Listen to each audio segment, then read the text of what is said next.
The first one I talked about is just a clear identity, because it's really hard to move forward without a clear identity. Now, this is where I think a lot of coaches make a mistake. I say this all the time. Self-awareness is a superpower.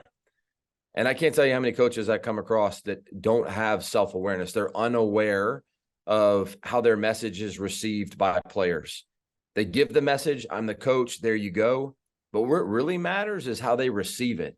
And if we lack self-awareness, then we start thinking about what we want to do and what we want to present and what we want to bring versus what is actually needed. And so, there's 4 places that a pastor shared with me one time that I thought was really good, where oftentimes as coaches, we look for our identity, but honestly, it's where anybody looks for identity. And he says it's the 4 B's.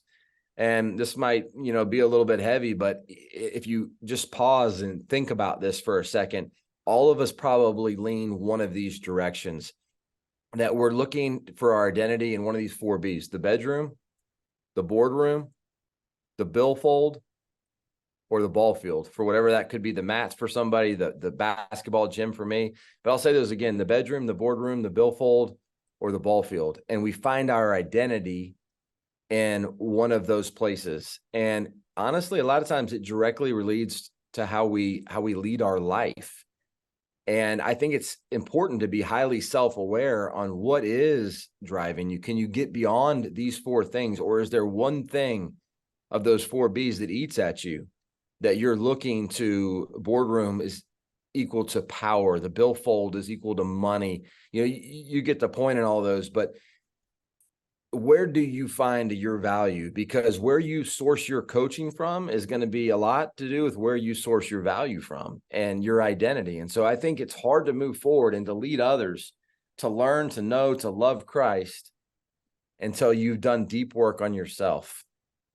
And oftentimes we can neglect ourselves as coaches because we just think about we've got to win, or we got to do this, or we got to take care of these jobs.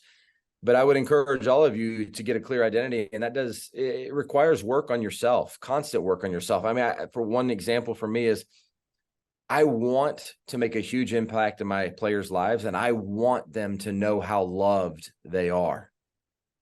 Where are my pitfalls in that? Well, listen, I'm a high D. I'm a driver.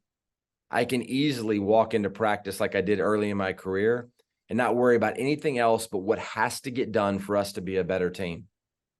Well, I've put in habits and procedures in place to ensure that I don't do that, that I first connect with my players. I first let them know how valued they are.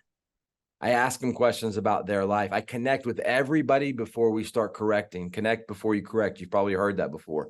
But that's a big step. And I don't get there if I don't have some awareness about my own identity, because I'm driven to win. And I can be blinded by that, and it can get me off mission from who I actually want to be. Who I want to be, I want to win. Don't get me wrong. I want to win a ton. But who I really want to be is a transformational coach that helps my players to understand, to receive, and to love the Lord in a different way and live their life in a different way. And so I have personality traits that can get in the way of that. And I have to fight those. I have to put things in place to be able to do that, because again, the way you do anything is the way you do everything. And I'm just going to give you a quick verse here, Matthew 20:25 through 28. And it speaks to me as a coach. Jesus called them together and said this: "You know that the rulers of the Gentiles lord it over them, and their high officials exercise authority over them." This is where I like it. When we get to 26, says, "Not so with you." And so, like, for the other coaches of the world and people that are like, yeah, we know that there's bosses and administrators, and we know that there's all kinds of people that want you to do different things, and there's things in this world that'll be offered to you. But he says, but not so with you.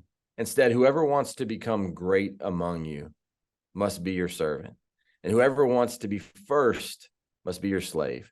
Just as the Son of Man did not come to be served, but to serve, and to give his life as a ransom for many. And so when I think about that one right there, it's just like, we're called to lead in a different way. We're called to lead different than anybody else in this profession, in your profession, in your field, he asked us to be different. And honestly, that goes sometimes against our male culture. We operate from a place of pride, and sometimes we operate in those 4 B's.